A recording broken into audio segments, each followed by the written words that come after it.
Hello everyone, कशा आहात तुम्ही सर्व? मस्त ना, मजेत ना? मी पण खूप छान आहे, मस्त आहे, मजेत आहे. तर तुम्हा सर्वांचं स्वागत करते आपल्या यूट्यूब चॅनलमध्ये, ज्याचं नाव आहे प्राची मोहिते स्वाभिमानी समाधानी. तर या पेजवरती ठीक आहे. तर आज आहे मंगळवार, आजची तारीख असणार आहे 10 तारीख आहे. तर आजचा मंगळवार, जसं आपण सांगत होतो आजच्या अगोदरचे पण ब्लॉग तुम्ही जे बघितले असतील, व्हिडिओ बघितले असतील, तर बुद्ध आणि त्यांच्या धम्म हा ग्रंथाचं पठण आपलं चालू झालेलं आहे. आणि याची सांगता पुढच्या महिन्यामध्ये म्हणजे धम्मचक्र परिवर्तन दिन असणार आहे, त्या दिवशी आपण करत असतो.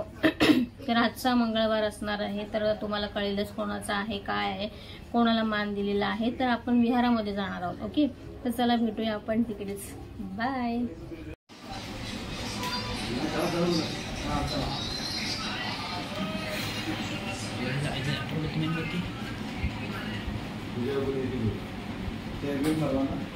विश्वजित महाकारण तथागत भगवान गौतम बुद्ध, भारतीय घटनेचे शिल्पकार, भारतरत्न डॉक्टर आंबेडकर, संत कवी महात्मा ज्योतिबा फुले या महामानवाच्या विचारणापासून तुम्हाला अभिवादन. उपस्थित बौद्धधन पंचायत समिती, शाखा क्रमांक 554, पंचशील महिला मंडळ, सम्यक विचार संघ, बाल विकास समिती या चारही संघटनेच्या माध्यमातून आपण ग्रंथपठण व वर्षावास हा संयुक्त कार्यक्रम चारही संघटनेच्या माध्यमातून संपन्न करत असताना आज मंगळवार दिनांक 10/9/2024 रोजी आपल्या शाखेचे सभासद आयुष्यमान भरत कृष्ण धोत्रे, त्याचप्रमाणे पंचशील महिला मंडळाच्या सल्लागार व मार्गदर्शक आमच्या शिवानी भरत धोत्रे आमच्या परिवाराला आज आपण मान दिलेला आहे. आणि मी त्या कुटुंबाला विनंती करतो की त्यांनी डॉक्टर बाबासाहेब आंबेडकर यांच्या प्रतिमेला हार, बाबांबुजांच्या प्रतिमेला पुष्प वाहून, शिवाजी महाराजांच्या पुतळ्याला हार वाहून अगरबत्ती मेणबत्ती प्रज्वलित करून या कार्यक्रमाची आपण सुरुवात करून द्यायची अशी मी या परिवाराला विनंती करतो.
सर्वांनी सामुदायिक त्रिसरण पद्धतशीलमध्ये सहभागी व्हायचे.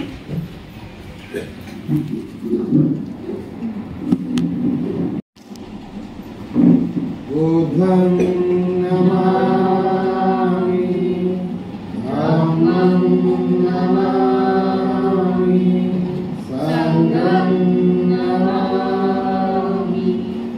नमो तस्स भगवतो अरहतो सम्मा सम्बुद्धस्स. नमो तस्स भगवतो अरहतो सम्मा सम्बुद्धस्स. नमो तस्स भगवतो अरहतो सम्मा सम्बुद्धस्स. बुद्धं शरणं गच्छामि धम्मं शरणं गच्छामि संघं शरणं गच्छामि. द्वितीयं बुद्धं शरणं गच्छामि. द्वितीयं धम्मं शरणं गच्छामि. द्वितीयं संघं शरणं गच्छामि. तृतीयं बुद्धं शरणं गच्छामि. तृतीयं धम्मं शरणं गच्छामि. तृतीयं संघं शरणं गच्छामि. पाणातिपाता वेरमणि सिक्खापदं समादियामि.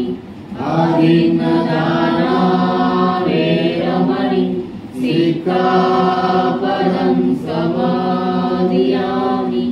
कामेषु मिच्छाचारा वेरमणि सिक्खापदं समादियामि. मुसावादा वेरमणि सिक्खापदं समादियामि. सुरामेरमजपमादठाना वेरमणि सिक्खापदं समादियामि. साधु साधु साधु.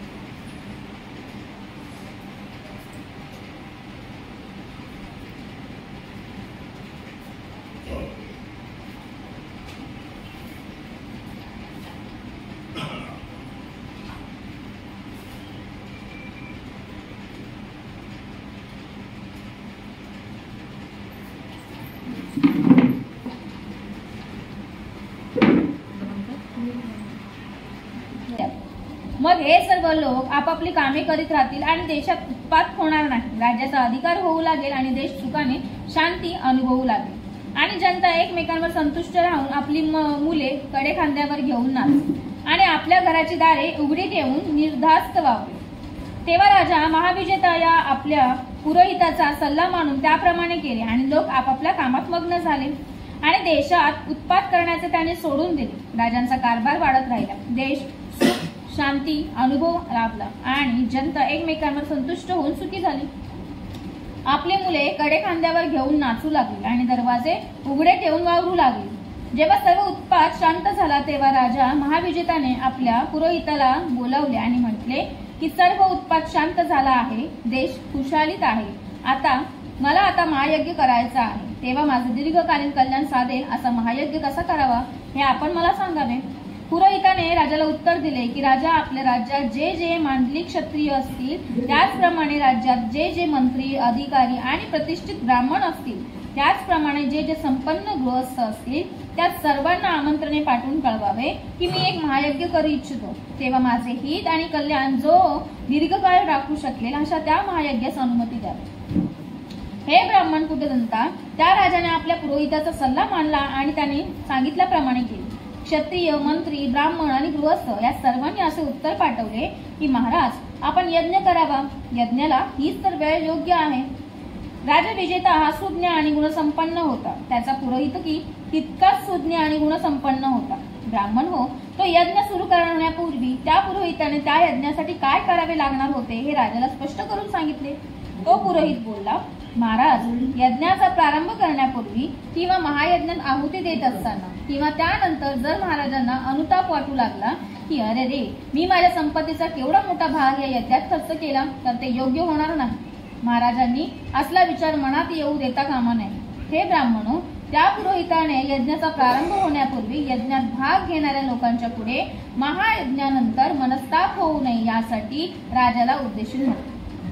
महाराज, आपल्या या यज्ञात जीव हिंसक, त्याचप्रमाणे अहिंसक, चोर, त्याचप्रमाणे चोरी न करणारे, विषयोपभोगी, दुर्वर्तन करणारे, त्याचप्रमाणे त्यापासून परावृत्त असलेले असत्यवादी, त्याचप्रमाणे सत्यवादी, निंदक, त्याचप्रमाणे निंदेपासून परावृत्त असलेले उद्धट, त्याचप्रमाणे उद्धटपणा न करणारे, व्यर्थ बडबडणारे, त्याचप्रमाणे व्यर्थ न बडबडणारे, द्वेष करणारे, त्याचप्रमाणे द्वेष न करणारे, लोभी, त्याचप्रमाणे निर्लोभी, दृष्ट, दृष्टीचे, त्याचप्रमाणे सम्यक दृष्टीचे, असे नाना प्रकारचे लोक येतील. यांपैकी दुष्कृत्य करणाऱ्या दुर्जनांना दूर आपल्याच कार्यात मग्न राहू द्या.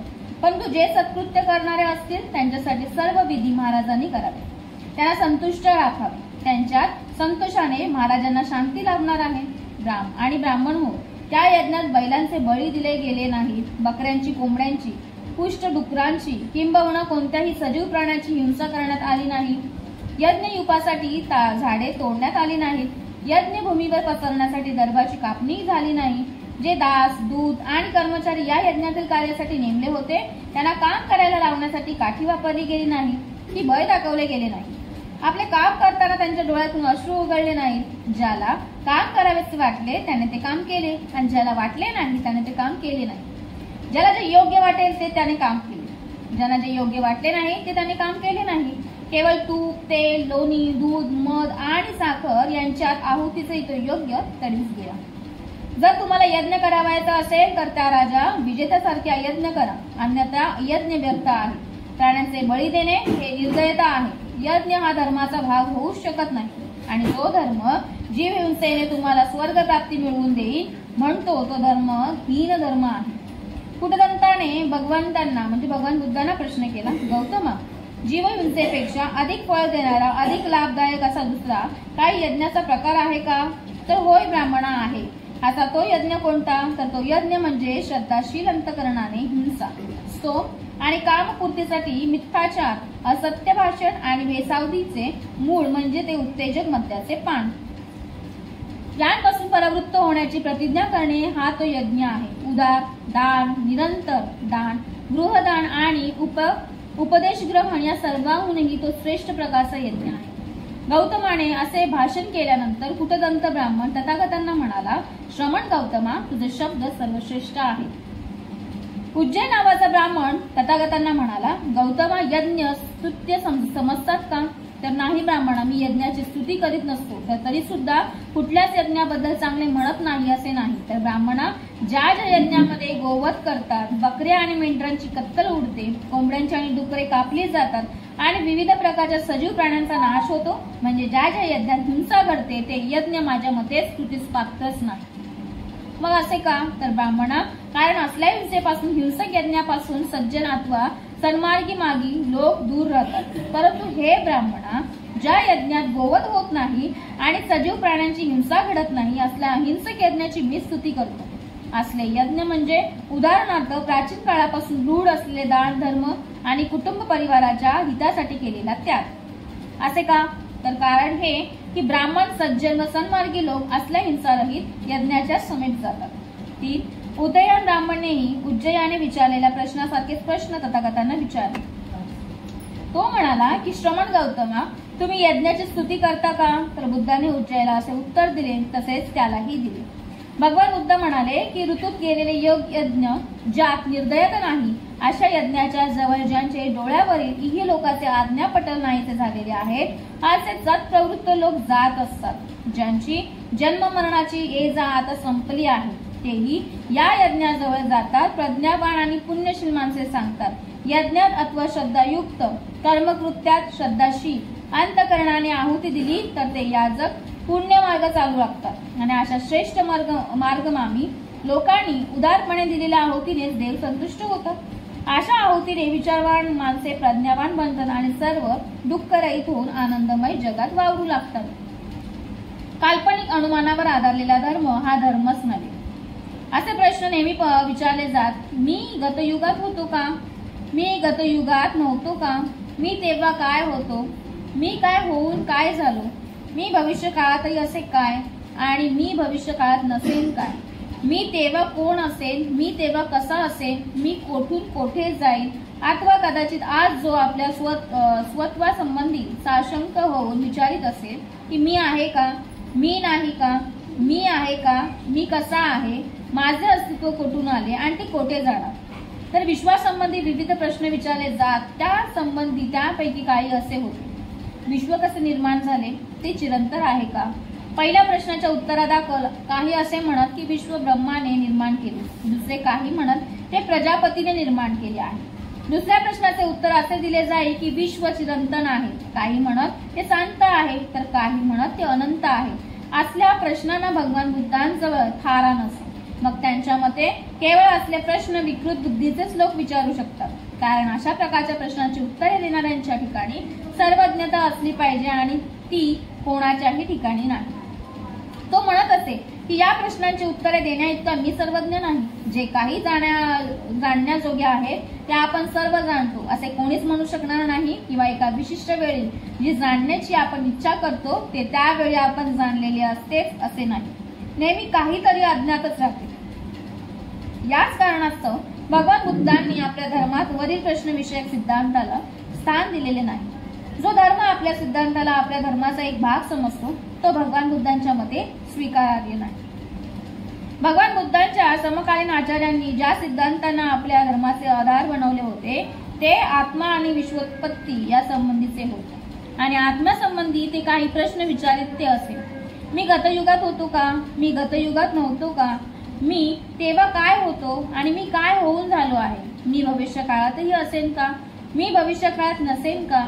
मी तेव्हा कोण असेल आणि मी तेव्हा कसा असेल? मी कोठून कोठे जाईल? अथवा कदाचित आज तो आपल्या स्वत्वासंबंधी साशंक होऊन विचारत असेल, मी आहे का? मी नाही का? मी काय आहे? मी कसा आहे? माझे अस्तित्व कोठून आले आणि ते कोठून जाणार आहे? कोठे जाणार आहे? दुसरे काही आचार्य विश्वोत्पत्ती संबंधीचा प्रश्न विचारित. काही म्हणत की ब्रह्माने विश्व निर्मिले, काही म्हणत प्रजापतीने आत्मयज्ञाने ते निर्मिले. तर इतर काही आचार्य दुसरेच प्रश्न विचारले. जग चिरंतन आहे का? मग चिरंतन नाही का? ते शांत काय आहे आणि ते अनंत काय आहे? शरीर म्हणजे जीव आहे का? आणि शरीर एक वस्तू आहे आणि जीव ही दुसरी वस्तू आहे का? सत्य ज्ञात्याला मृत्यूनंतर अस्तित्व आहे का? आणि त्याला मृत्यूनंतर अस्तित्व आधीही आणि नाहीही असे आहे का? मग तो मृत्यू तर असत नाही किंवा असत नाही असेही नाही. भगवान बुद्धांच्या मते असले प्रश्न फक्त विकृत मनाचे लोकच विचारू शकतात. 3 कारणास्तव बुद्धांनी या धार्मिक सिद्धांताचा धिक्कार केला. प्रथम, या सिद्धांतांना धर्माचा एक भाग मानण्याचे कारण नाही. दुसरे असे की या प्रश्नांची उत्तरे द्यायला मी सर्वज्ञता पाहिजे आणि ती कोणाच्याही अंगी नसते. या गोष्टीवर त्याने आपल्या प्रवचनातून भर दिलेला आहे. तो म्हणतो, एकाच वेळेला कोणालाही सर्वच दिसत नाही किंवा जाणता येत नाही. ज्ञानाला अंत नाही, कारण नेहमीच अधिकाधिक जाणायचे बाकी आहे.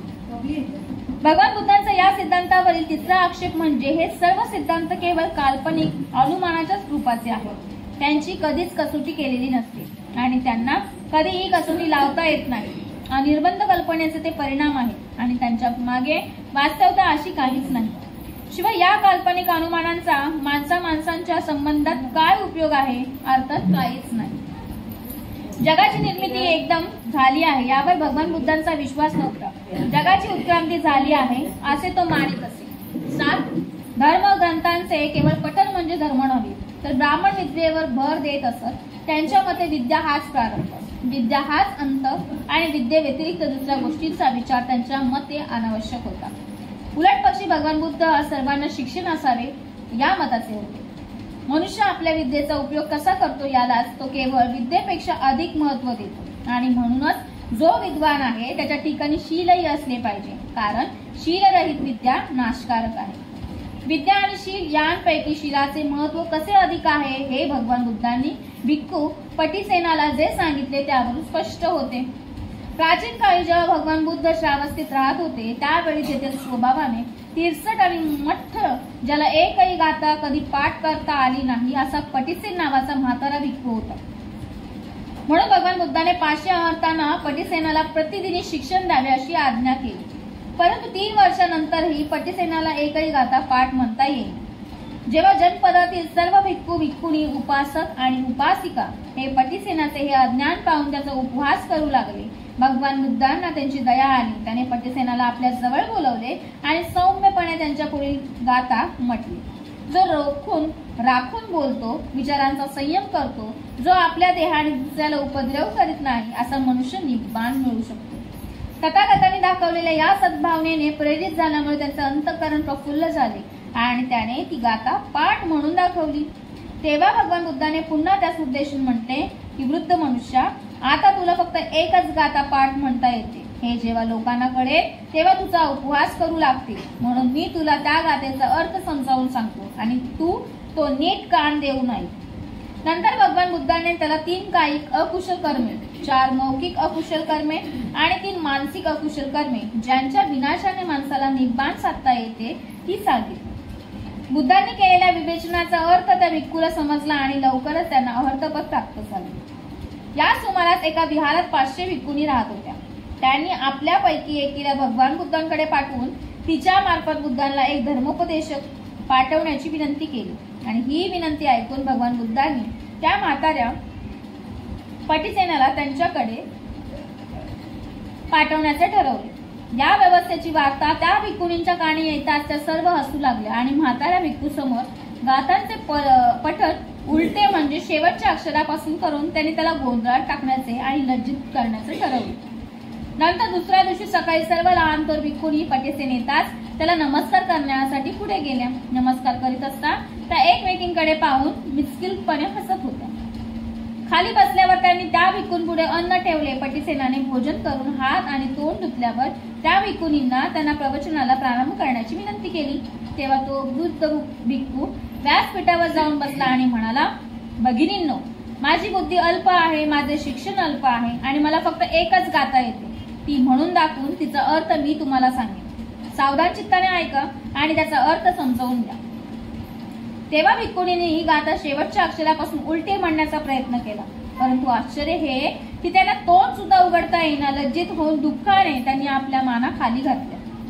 पटिसेनाने ती गाथा म्हटली आणि भगवान बुद्धाने जशी त्याला स्पष्ट करून सांगितली होती त्याप्रमाणेच त्याने त्या गाथेचा अर्थ विशद केला. त्या सर्व भिक्खुनी त्याचे प्रवचन ऐकताच आश्चर्यचकित झाल्या. एकाग्र चित्ताने आणि प्रमुदित मनाने त्याने ते प्रवचन ग्रहण केले आणि त्या अहर्त झाल्या आणि त्यांना अहर्तपद प्राप्त देखील झाले. दुसऱ्या दिवशी प्रसेनजित राजाने भगवान बुद्धांना आणि त्यांच्या भिक्खू संघाला आदरातिथ्यासाठी आमंत्रण दिले. पटिसेनाची चर्चा सर्व भिक्खूंहून श्रेष्ठ प्रतीची आणि पवित्र दिसते. हे ओळखून भगवान बुद्धाने आपले भिक्षा पात्र त्यांच्या हाती दिले आणि ते त्यांच्या मागून चालू लागले. परंतु जेव्हा राजवाड्याच्या दारी आले तेव्हा पटिसेनाला ओळखणाऱ्या तेथील द्वारपालाने त्याला आत जाण्याची मनाई केली आणि म्हटले, ज्याला फक्त एकच गाथा येते अशा भिक्खूसाठी येथे आदरातिथ्याचा समारंभ नाही. चल चालता हो आणि तुझ्या वरिष्ठांना आत येण्यासाठी जागा दे. तेव्हा पटिसेन राजवाड्याच्या द्वाराबाहेर बसून राहिला. नंतर भगवान बुद्ध व्यासपीठावर गेले आणि तेथे त्यांनी हात धुतले आणि आश्चर्य हे की भिक्षापात्र धरलेला पटिसेनाचा हात त्या खोलीत दिसू लागला. तेव्हा राजा आणि त्याचा प्रधान आश्चर्याने उद्गारले, अरे हा कोण? तेव्हा भगवान बुद्धांनी उत्तर दिले की तो पटिसेनाचा हात आहे. त्याला नुकतीच बोधिस्थिती प्राप्त झाली आहे आणि माझ्या मागे भिक्षापात्र हाती धरण्यास मी त्यास सांगितलेले आहे. परंतु द्वारपालाने त्याला आत येऊ दिलेलं नाही. हे भगवान बुद्धांचे शब्द ऐकल्यावर पटिसेनाला आत प्रवेश मिळाला आणि तो त्या सभेत सामील झाला. तेव्हा प्रसेनजित भगवान बुद्धांकडे वळून म्हणाला, मी तर ऐकत होतो की पटिसेन हा एक अल्पबुद्धीचा एकच गाथा जाणणारा मनुष्य आहे. मग तो प्रज्ञावान केव्हापासून झाला? तर तेव्हा त्यावर भगवान बुद्ध त्यांनी उत्तर दिले की विद्या अधिक नसली तरी चालते, कारण शील ही सर्वोत्तम वस्तू आहे आणि ह्या पटिसेनाच्या अगदी मनोरंध्रात त्या गाथेचा अर्थ भरला आहे. त्याचे शरीर आणि मन ही पूर्ण शांत झाली आहे. माणसाला ज्ञान असले तरी तोपर्यंत त्याचे त्या ज्ञानावर आचरण होत नाही तोपर्यंत ते ज्ञान त्याला अंधपातापासून वाचवू शकत नाही. नंतर तथागत म्हणाले की माणसाला जरी हजारो गाठा पाठ म्हणता येत असल्या तरी जोपर्यंत त्याला त्यातील ओळीचा अर्थ कळत नसेल तर त्याच्यापेक्षा एक गाथा जाणून तदनुसार आपल्या विचारांचा जो संयम करू शकतो तो मनुष्य श्रेष्ठ आहे. हजारो शब्द न समजता पाठ म्हणण्यात काय अर्थ आहे आणि ऐकलेले शब्द समजून त्याचप्रमाणे आचरण करणे म्हणजे आपल्या मोक्षाचा मार्ग चोखळण्यासारखे आहे. माणसाला पुष्कळशी पुस्तके पाठ येत असली तरी जोपर्यंत तो त्याचा आशय विशद करून सांगू शकत नाही तोपर्यंत त्या पठणाचा उपयोग काय? धर्माचे एकच वाक्य समजावून घेतले आणि जर त्याप्रमाणे आचरण ठेवले तर त्या योगे सर्वोत्तम प्रज्ञेच्या मार्गाची वाटचाल होणार नाही. भगवान बुद्धांचे हे शब्द ऐकून तिथे जमलेले 200 भिक्खू, राजा, मंत्रीगण हे आनंदित झाले. 8. धर्मपुस्तके प्रमादित आहेत असे मानणे म्हणजे अधर्म आहे. वेद हे केवळ पवित्र आहेत एवढेच नव्हे तर ते स्वतः प्रमाण आहेत असे ब्राह्मण उद्घोष करीत होते. वेद हे केवळ स्वतः प्रमाण आहेत एवढेच नव्हे तर ते प्रमादित आहेत असे ब्राह्मण म्हणत आणि ब्राह्मणांच्या त्या मुद्द्याला भगवान बुद्धांचा विरोध होता. वेद पवित्र आहेत, स्वतः प्रमाण आहेत आणि वेद प्रमादातील आहेत या तीनही गोष्टी भगवान बुद्धांनी नाकारल्या आहेत. त्यांच्यासारखी भूमिका पुष्कळ धर्मोपदेशकांनी घेतली होती. तथापि आपल्या तात्विक दर्शनाला ब्राह्मणांकडून संमती आणि सन्मान मिळावा यासाठी त्यांनी पुढे वेद विरोधी भूमिकेचा त्याग केला. परंतु भगवान बुद्धांनी या बाबतीत कधीच पाऊल मागे घेतले नाही. तेवीस च्युत सूत्राप्रमाणे भगवान बुद्धाने वेद म्हणजे एक निर्जल वाळवंट, निष्पत अरण्य आणि खरोखर एक नरकच आहे असे म्हटले आहे. बौद्धिक आणि नैतिक तृष्णेने आर्त झालेल्या कोणताही मनुष्याने वेदापासून आपल्या तृष्णेचे श्रवण होईल अशी अपेक्षा करणे व्यर्थ आहे. वेद प्रमादातील आहे त्याचप्रमाणे त्यांचे म्हणणे असे की वेदच काय, कोणतेही वाङ्मय प्रमादातील नाही. प्रत्येक गोष्टीची परीक्षा आणि पुन्हा परीक्षा ही झालीच पाहिजे.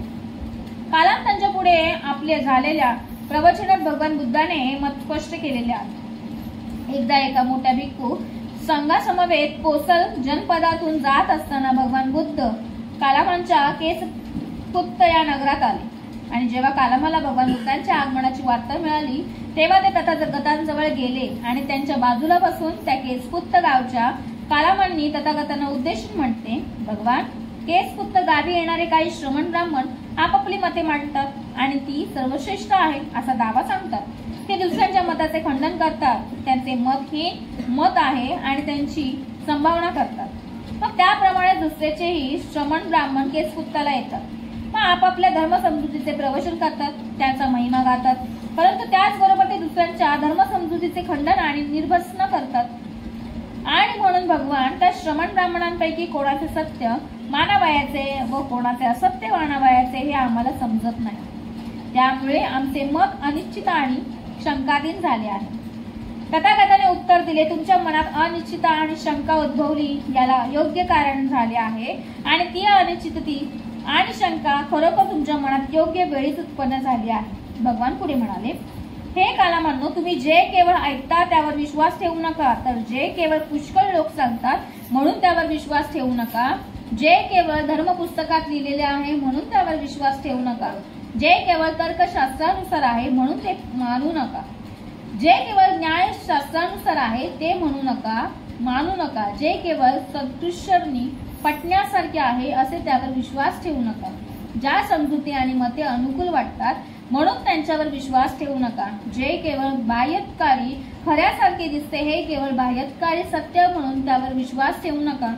एखादे वचन कोणा एका यतीने अथवा आचार्याने सांगितले एवढ्याने त्यावर विश्वास ठेवू नका. कालामाने विचारले, मग आम्ही करायचं तरी काय? आम्ही कोणती कसोटी लावायची? त्यावर तथागतांनी उत्तर दिले, कसोटी ह्या स्वतःलाच विचारा. ह्या गोष्टी हितकर आहेत का? शाण्या माणसाने त्या टाकाऊ मांडल्या आहेत का? त्या केल्या असता कष्ट आणि दुःखे ओढवतात का? मग कालामांनो, यापुढेही जाऊन तुम्ही असे विचारले पाहिजे की हे सिद्धांत तृष्णा, द्वेष, मूढता आणि हिंसा यांना असहाय्यक नाहीत का? एवढेच पुरे नाही तर कालामांनो, आणखी पुढे जाऊन तुम्ही पाहिले पाहिजे की सिद्धांत माणसाला इंद्रियाधीन करणारे नाहीत ना, हिंसेला प्रवृत्त करणारे नाहीत ना, चोरी करण्याला प्रेरणा देणारे नाहीत ना, कामेच्छा पूर्तीसाठी मिथ्याचार शिकवणारे तर नाहीत ना, मग काय असंख्य भाषण करायला लावणारे तर नाहीत ना. आणि शेवटी तुम्ही त्या सिद्धांताबाबत असा प्रश्न विचारला पाहिजे की या सिद्धांताचा परिणाम अहित आणि दुःखात तर होणार नाही ना. आता कालामांनो सांगा, त्या श्रमण ब्राह्मणांचे सिद्धांत हित साधणारे आहेत की अहित साधणारे आहेत? तर कालामांनी उत्तर दिले की भगवान ते अहिताकडे नेणारे आहेत, ते लाभकारक आहेत आणि हानिकारक आहेत. भगवान हे हानिकारक आहेत, ते निंद्य आहेत का? तर कालामाने उत्तर दिले, भगवान ते निंद्य आहेत.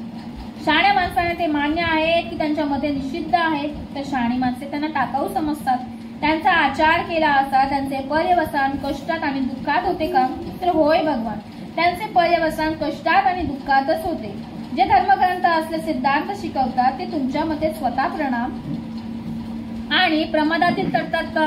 तर नाही. कालामाने त्यावर उत्तर दिले, भगवान ते स्वतः प्रमाण आणि प्रमादातील ठरत नाही.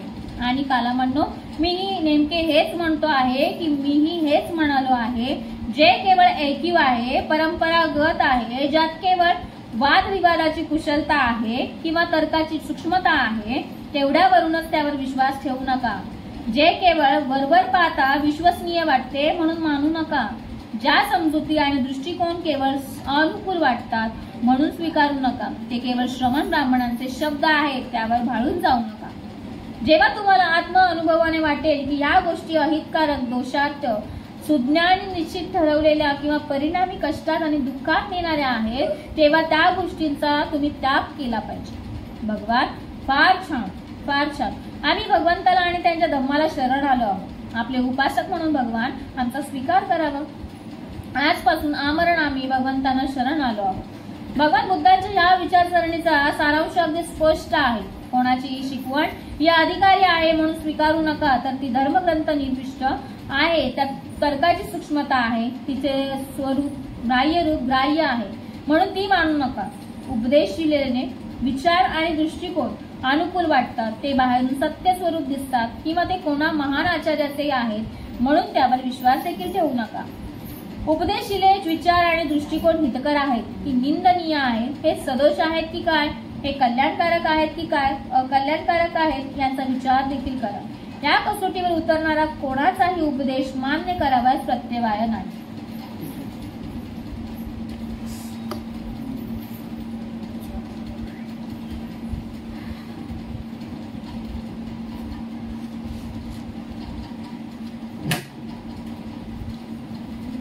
सर्व उपस्थित बंधू आणि भगिनी, आपल्या समोर ग्रंथाचं वाचन केलेलं आहे. आपण सर्व वाचन माणूस जेव्हा रिकामा घरी असतो तेव्हा त्या राज्यामध्ये त्यांनी सांगितलेल्या वाचनामध्ये बघितलं आपण की उत्पाद मांडलेलं असतं की म्हणजे तो रिकामा असतो माणूस, तेव्हा त्याचं डोकं खाली असतं. त्यावेळेस तो काय त्याला चोरी मारी करणं किंवा काय म्हणजे कामच हाताला नव्हतं. त्यावेळेस उज्जैन ब्राह्मण तो मग त्या भगवान बुद्धाने जेव्हा विचारलं तेव्हा भगवान बुद्धाने त्यांना त्याचं समर्थन केलं, म्हणजे सांगितलं की बाबा त्यांच्या ह्यासाठी त्यांना आपलं काम द्यायचं. जे शेतकरी आहेत त्यांना ती शेती करू द्या, म्हणजे जेवण बिवण हे सगळं त्या राजाला त्यांनी जे सांगितलं की बाबा तुम्ही द्या, म्हणजे ते लोक त्या पद्धतीने ते कामं करायला सुरुवात करतील. हाताला काम असलं की माणसाचं रिकाम म्हणजे डोकं तेवढं हे वेगळ्या दिशेने चालत नाही. आणि तशा पद्धतीनं मग त्या राजाने त्यांना ते आपल्या म्हणजे याच्यामध्ये राज्यामध्ये ते काम दिलं, त्याच्यामुळे त्याच्यानंतर ते चांगल्या पद्धतीने ते लोक नांदू लागले. दुसरा एक आता त्यांनी तो पटिसेन जो श्रमण होता तो त्याला म्हणजे त्याला बुद्ध्या म्हणजे अल्पबुद्धी सांगितली की त्याला बाबा त्याला काही एकच गाथा फक्त पाठ होता म्हणजे त्याला माहितीच नव्हतं तरी त्या भगवान बुद्धांनी त्याला तेवढे एक गाथा पाठ करायला लावली आणि त्याच्यानंतर त्याचा अर्थ सांगितला.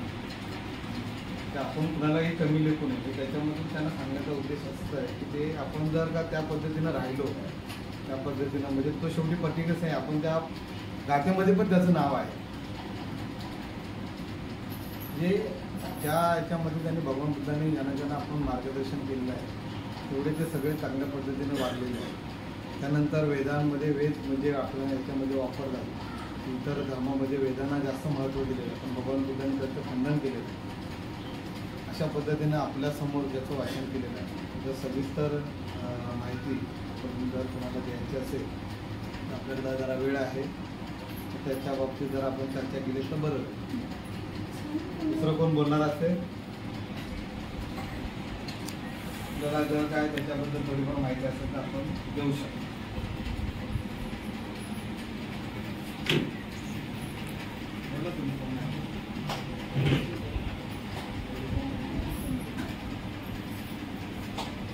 बोलताय का पवार कदम सर तुम्ही बोलताय ते बोलणार पटिसेनाचं सांगितलंय ते असं की तो अल्पबुद्धीचा होता. खूप पटिसेनाला भगवान बुद्धाने नंतर शेवटी हे पण सांगितलंय की त्याला तुम्ही आता जास्त हे करू नका, त्याचं म्हणजे ऐकू नका. तो काय बोलेल ना ते त्याला त्याचं एकट्याला बोलू द्या, त्याचं त्याला ऐकू द्या. हे नंतरच्या गाठी ते अगोदर गेलेलं आहे पटिसेनाचं. पण आता सध्या पटिसेन एकदम अल्पबुद्धीचा म्हणजे तो विचारच करायचा नाही. आपलं आत्ता भरलंय ना उद्याची पिकी कशाला करा आहेत बनते बघती असं त्याचं चाललेलं असायचं. तर हे वार्ता सगळेजण बोलतात भगवान बुद्धांना वाईट वाटतं की कसं झालं तरी तो माझा शिष्य आहे ना म्हणून ते एकदा त्याला बोलवतात जवळ आणि म्हणतात ते तुला लोक बोलतात ते तुला काय वाटत नाही का पण मला खूप वाईट वाटतं या गोष्टीचं. तर तुला मी आता एक गाथा शिकवतो की तू लक्षपूर्वक आहे आणि त्याला ती गाथा शिकवतात. त्या गाथेचा अर्थ पण ती त्याला सांगतात. आणि असंच काही दिवसानंतर भिक्खूंनी एकदा बोलतात की भगवंतांना निरोप पाठवतात की आम्हाला धम्माबद्दल माहिती सांगण्यासाठी एखादा भिक्षू पाठवा. तर ते भगवान बुद्ध पटिसेनाला तयार करतात. आता ह्या इकडे भोजन बिजन करून तयार असतात. इतक्यात पटिसेन त्याला बघून या जरा हसतात, थोडी त्याची थिल्ली उडवतात. पण तरी हा काय करत नाही कारण ह्याचं आहे ते आहे ना. मग या जेव्हा त्याला भोजन देतात भोजन झाल्याच्या नंतर हात वगैरे धुतल्यानंतर तो जेव्हा ती गाथा बोलतो तेव्हा त्या म्हणतात आता ही उलटी सांगा मला. तो ते उलटी सांगून त्याचा अर्थही सांगतो. तशा त्या एकदम खिन्न होतात की ज्याला आम्ही बोलत होतो तो आज काय झालाय बघा. हे बघून मग त्यांना एकदम कसंच तरी वाटतं ना का आपण उगाच कोणाला हसतं बरं नाही. कोणाला आधी नीट समजावून घेतलं पाहिजे कुठल्या गोष्टीला. मग त्या दिवशी तो निघून जातो. दुसऱ्या दिवशी दुसऱ्या वेळेला असंच राजा प्रसंगित कोण की प्रसंगित राजा भोजन दान देण्यासाठी त्यांना राजवाड्यात बोलवलेलं असतं. सगळे भोजन दानासाठी जातात. आता भगवान बुद्ध जेव्हा घरातून म्हणजे त्यांच्या विहारातून बाहेर पडतात तेव्हा ते त्यांची संगाटी रिंगाटी व्यवस्थित करून भिक्षापात्र पटिसेनाच्या हातात देतात आणि म्हणतात चल तू पण. सगळेच जात आहेत मग सगळ्यांबरोबर ते पण जातात. आता जेव्हा जाताना घाई थोडी जातात सरळ जातात हळूहळू. मग पुढे जातो तर ते द्वारपाल त्याला अडवतात. तुम्ही आधी नाही जायचं, तुम्ही साईडला व्हा, पहिले तुझ्या सिनियर लोकांना येऊ द्या आतमध्ये. मग तसे ते लोक जातात. हा साईडलाच राहतो. आणि जेव्हा भगवान बुद्ध व्यासपीठावर चढतात भोजन आता तिथे भोजन देणार आहे तिथे चढतात आणि ते हात धुवायला जातात तर त्यांच्या हाताखाली त्याचा हात असतो.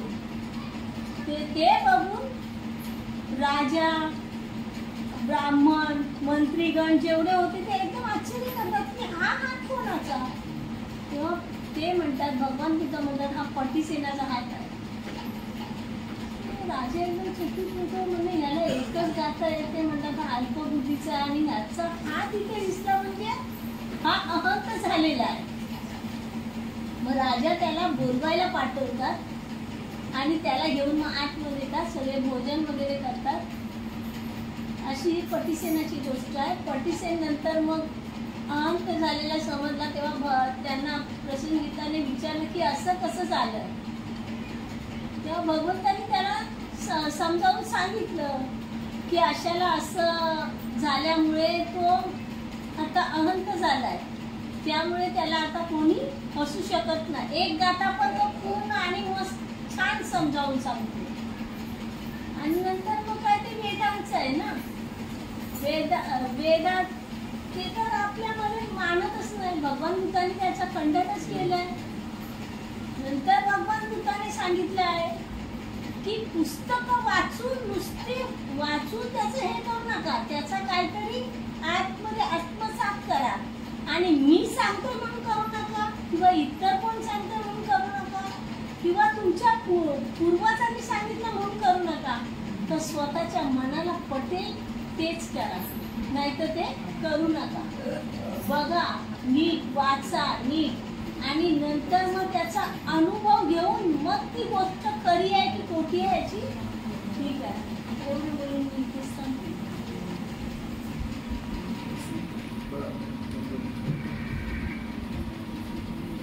परत आपण म्हणजे आता आपण याचे ग्रंथाचं वाचन करतो, प्रत्येक गोष्ट आपल्याला प्रत्येकाला ती समजते. म्हणजे तशा पद्धतीने त्यांनी समजावून सांगितलं. त्याचा शेवट असं तो प्रत्येकाला कोणाला कमी आपण जे आपल्या धर्मामध्ये तरी तुम्ही कुणाला कमी लेखू नका. आणि त्यांनी त्याचं देखील म्हणजे गर्व करू नये प्रत्येकाने आपलं की मला हे येतं ते येतं. तशा पद्धतीनं प्रत्येकानं राहिलं तर आपण सगळेजण एकमेकाला समजून घेऊ शकतो. काय याच्यातून त्याने उद्देश दिलेला आहे. आज आपण सर्वजण उपस्थित झाला त्याबद्दल सर्वांचे कार्य संघटनेच्या वतीने पहिले सर्वप्रथम आभार मानतो. आणि आज आपण जो मान दिला होता भरत धोत्रे आणि शिवानी भरत धोत्रे या कुटुंबाने या परिवाराने जसे मान दिला होता त्याच्या पद्धतीने अगरबत्ती मेणबत्ती हार वगैरे आपल्या समोर पाहिलेलं आपण सर्वांनी की त्या पद्धतीने काही दिलेलं आहे आणि आपल्याला काय स्वीट दिलेलं आहे. तर त्या परिवारासाठी आपण सर्वांनी एकदा जोरदार टाळ्या वाजवायचे. येणारा जो शुक्रवार आहे, शुक्रवार कोण घेते का स्वइच्छेने?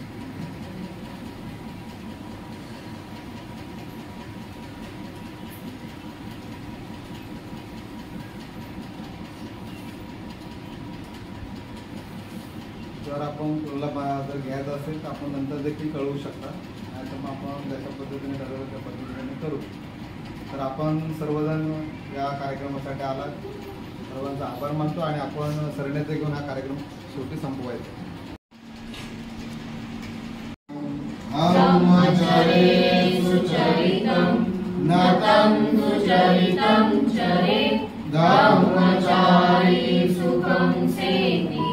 अस्मि लोके परं च न तावता धम्मदरो यावता बहुवा सति योजं त्रिसुतवान् धम्मकायेन पश्यति सर्वे धम्मदरो ओतियो धम्मनपमज्जति नास्ति मे शरणं भयं बुद्धो मे शरणं वरम् एतेन सज्जवदेन होतु मे जयमङ्गलम् नास्ति मे शरणं भयं धम्मो मे शरणं वरम् एतेन सज्जवदेन होतु मे जयमङ्गलम् नास्ति मे शरणं भयं संघो मे शरणं वरम्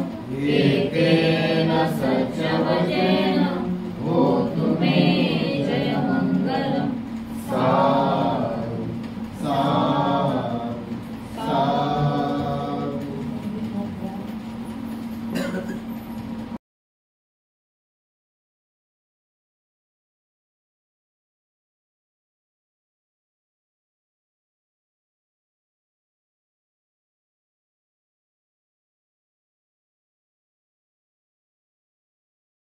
प्रकारे आजचा बुद्ध आणि त्यांचा धम्म या ग्रंथाचं पठण झालं. त्यानंतर वर्षवासाला सुरुवात झाली होती. त्याचं देखील दोन्ही कार्यक्रम आपण घरात साजरे करत असतो. आणि आजचा मान ज्यांनी दिला होता ते आपले सभासद भरत धोत्रे आणि सहकुटुंब आणि आपल्या महिला मंडळाच्या सभासदिका आणि ज्येष्ठ मार्गदर्शक शिवानी भरत धोत्रे आणि त्यांच्या सहपरिवाराने घेतला होता. आणि गोड प्रसाद म्हणून त्यांनी रव्याचे लाडू आणले होते. सर्वांनी एकत्र करून घेतलं. आणि आजचाच व्हिडिओ आपण इथे समाप्त करूया आणि भेटूया नवीन व्हिडिओमध्ये. म्हणजे शुक्रवारी जो असणार आहे ते आपल्याला कळेलच कोणी मान घेतलेला आहे. तर भेटूया आपण नवीन अशाच व्हिडिओमध्ये. चला बाय. जय भीम, जय बुद्ध, जय भारत.